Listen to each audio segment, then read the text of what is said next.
Prince Harry made a spectacularly rude remark to reporters while on a visit to the South Pacific 4 years ago, a royal correspondent has claimed.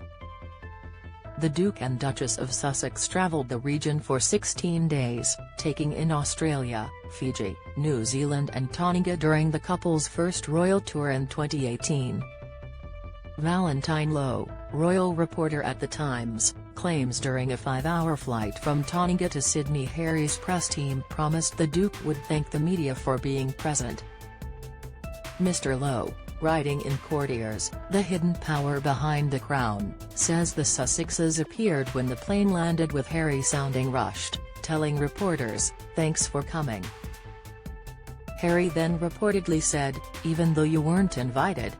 An extract from the work, published by Headline Books on October 6, reads, "This was spectacularly rude, and incorrect.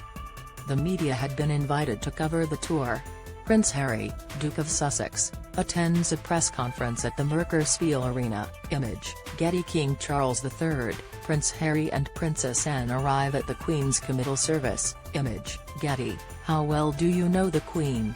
Everyone knows the Queen for her love of corgis, but can you name her dogs? Do you know what the Queen did during World War II? Test your knowledge of Britain's longest-serving monarch with our express quiz here.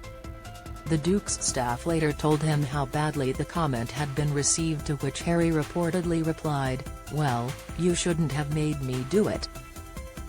Harry has had a fraught relationship with the media, having said previously he feared history was repeating itself. The remark is understood to have been a reference to his mother, Diana, Princess of Wales, who was subject to intense media attention. Diana died in Paris in 1997 when Harry was only 12.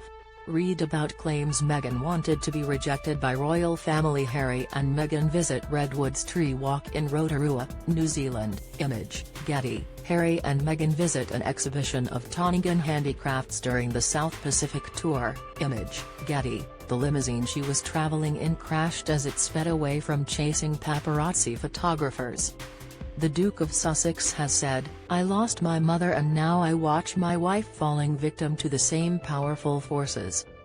There comes a point when the only thing to do is to stand up to this behavior, because it destroys people and destroys lives. Put simply, it is bullying, which scares and silences people. We all know this isn't acceptable, at any level. We won't and can't live in a world where there is no accountability for this."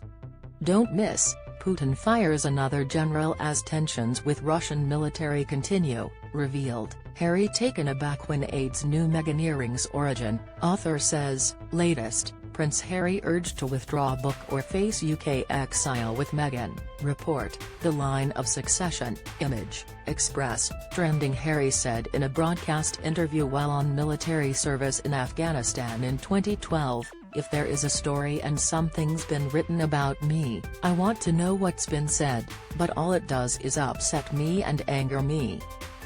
At the start of Harry and Meghan's relationship, the couple were celebrated in the press, but newspapers were not given the level of access they were used to when they married, prompting some discontent in the media. Meghan has said she avoids newspapers and Twitter, telling a panel at an event at King's College, London, "I don't read anything. It's much safer that way."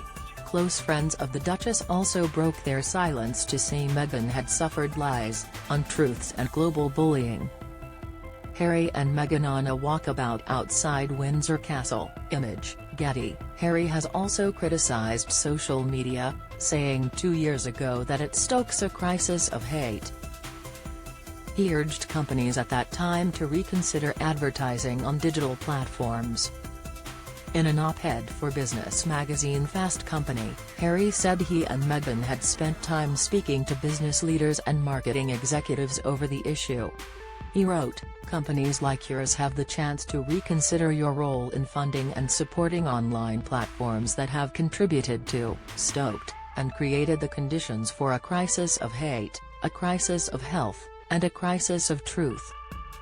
King Charles I's youngest son also called for online communities to be defined more by compassion than hate, by truth instead of misinformation, by equity and inclusiveness instead of injustice and fear-mongering, by free, rather than weaponized, speech.